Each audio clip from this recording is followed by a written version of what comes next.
The school system is fundamentally flawed.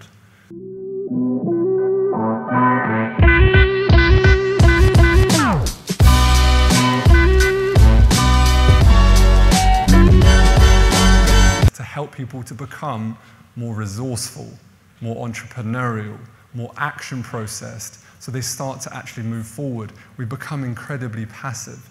As I said, if you want to go to doctor school, you go to doctor school. We need more doctors. I'm not saying we don't.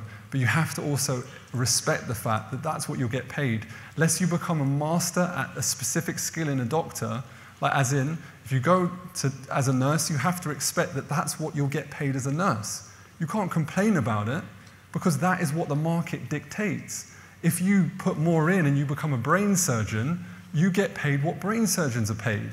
Does that make sense, yeah? It's just the market. You can't, if you start, and what you can learn today is that you could easily make £1 million just by creating a product and selling it online today.